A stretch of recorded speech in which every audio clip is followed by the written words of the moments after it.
This is The Memory Palace. I'm Nate DiMeo. One afternoon, Hazel's mom was at work, and her grandmother was singing her a little song to get her to nap, a favorite hymn that pretty much always worked. But on this day, it was Grandma who fell asleep on the couch. So 3-year-old Hazel got up from the bed and wandered around the sunny house in Trinidad, warm breeze coming in through the open windows.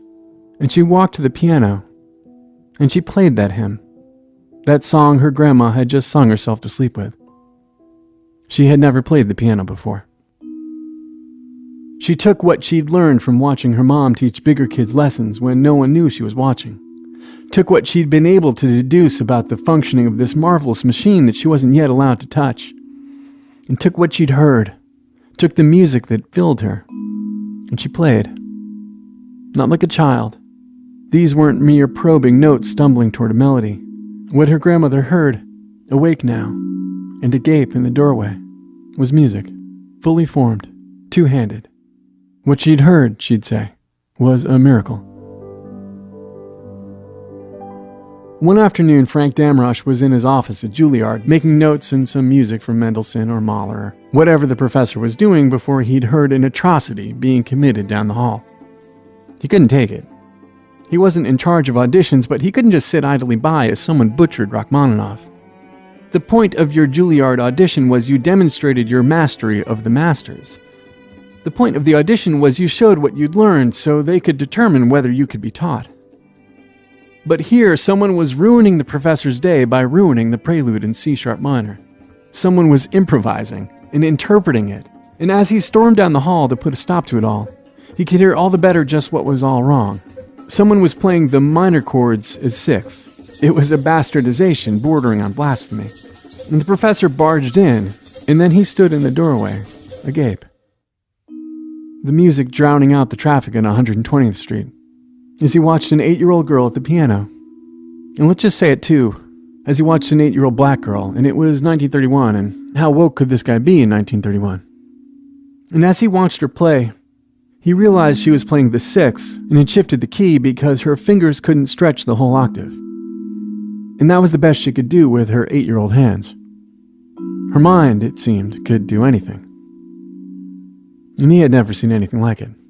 This wasn't precociousness. This was prodigy. This was genius.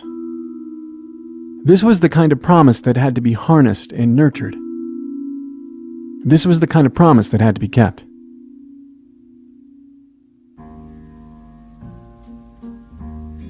One night in 1939, the audience at Café Society, a nightclub, a play on words, a utopian hangout in Greenwich Village, the place to be for 1930s hipsters and radicals, dyed-in-the-wool and wannabe, had come out to see the blues singer Ida Cox.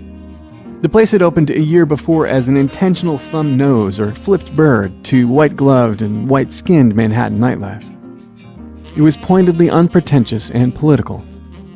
It was the only spot south of Harlem where the performers and the crowds were entirely integrated. And on any given night, you could find Langston Hughes or Paul Robeson or assorted Rockefellers or Eleanor Roosevelt. Watching everyone. Big Joe Turner, Sarah Vaughan, Lena Horne. But not Ida Cox, not on this night at least. She was sick. And so Billie Holiday, who played there too, sang Strange Fruit for the first time there too. Recommended this girl from way uptown, Trinidadian kid, who'd been studying piano with a professor at Juilliard since she was 8, and been playing at churches and winning contests up in Harlem for years already, though she was only 19. And so Hazel Scott got her shot at Café Society. Picture that room, with its poets and leftists and musicians and maybe even a first lady, tipsy and more, crowded around cocktail tables in the cigarette haze. And this 19-year-old girl walks up to the piano in a white strapless gown. And I will say it so you can see it better. She is gorgeous. And she doesn't launch into the blues. Doesn't slide into some Fats Waller stride. She plays Bach and Rachmaninoff. Her hands are big enough now. And Franz Liszt. Plays it straight and elegant and respectful. And then not.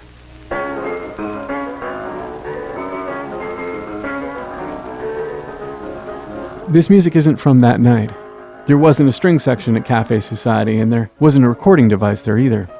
But we know it must have sounded something more or less like this, because she did the same thing for years, when she'd take a familiar piece from the classical canon and kind of pull it open and step inside, bringing with her everything she had, the rhythms of the West Indies, all she'd learned in Frank Damrosch's studio, in churches, and in the dance halls and juke joints in Harlem and out of town where her mother played saxophone in an all-female band. She added bass notes on the first and the third, gave it a whole syncopated swing, improvised dazzling runs at ridiculous speeds, till the old and familiar was bold and new.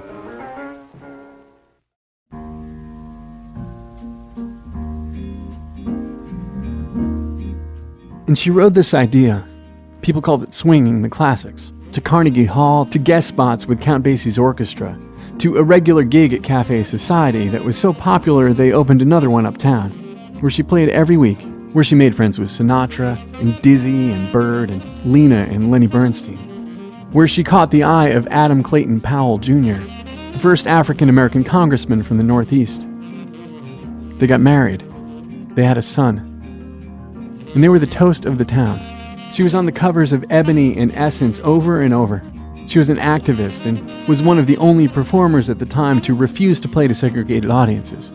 She would show up at a venue, a big concert hall in some big city, and find that the sold-out crowd was all white. Or find that she or her band had to use the back door, had to use the colored entrance. And she'd just bail. She brought that same fight with her when she negotiated her first contract with Hollywood. She had sat in too many theaters too many times and watched black musicians and actors, watched towering talents played stooping butlers and maids, saw her friend Louis Armstrong, one of the greatest artists of the 20th century, dressed up as a savage in leopard skin on the silver screen. So Hazel Scott set her own terms when she signed with RKO Pictures. She would never play a servant or a fool.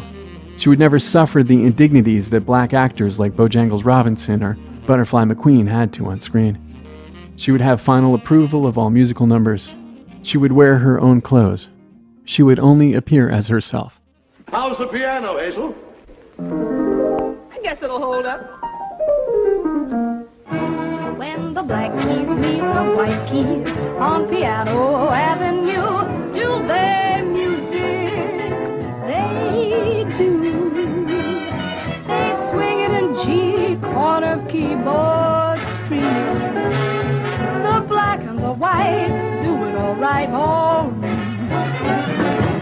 When the ivory... And audiences loved her. And she became the first black person, male or female, to have their own network television show.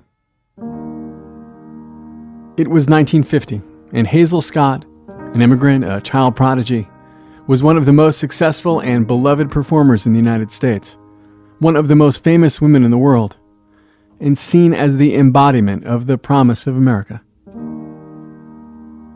But America has always struggled to keep its promises. Her name appeared in a list of suspected subversives. She had sung a decade before at a Cafe Society benefit for a Communist Party candidate for the New York City Council. Hazel Scott volunteered to appear before the House Un-American Activities Committee. People didn't volunteer, and people told her not to. But she went because she had nothing to hide. And she went because she was Hazel Scott, beloved star, wife of a congressman, surely immune to blacklists. Who better to speak out against the injustice of McCarthy's witch hunt? So she appeared, she spoke out. And her TV show was canceled. And her movie career ended. And her concert bookings dried up. And she was left to pick up the pieces. What was left of broken promises. And try to assemble a life. There is no happy ending here. No clear and redemptive vindication. There is no triumphant return. There is just life. She moved to Paris, then LA, and then Paris again. She was divorced, she remarried, she was divorced again. She marched to the American consulate with James Baldwin on the day Martin Luther King marched on Washington. She wished she'd been in Washington. She attempted suicide twice. She went broke and bounced back. She had friendships that sustained her for decades. She had friendships that ended too soon too often. Bird and Billy and on from drugs and booze. She had gigs in hotel lounges where the rooms were small but the sound was perfect. She played so well and she sang so well and people just hung on every note. She did guest spots on sitcoms.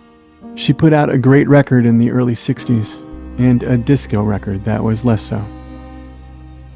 She was a grandmother. She loved being a grandmother.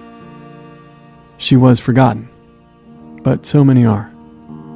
She was forgotten, but she shouldn't have been.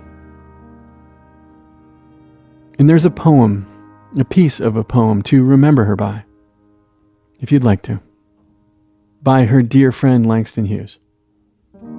Hazel's son read a few stanzas at her funeral after she died of pancreatic cancer in 1980. And I will read it too, and I'll leave it there. Little girl, dreaming of a baby grand piano, not knowing there is a Steinway bigger. Dreaming of a baby grand to play that stretches paddle-tailed across the floor, not standing upright like a bad boy in the corner, but sending music up the stairs and down the stairs and out the door to confound even Hazel Scott who might be passing.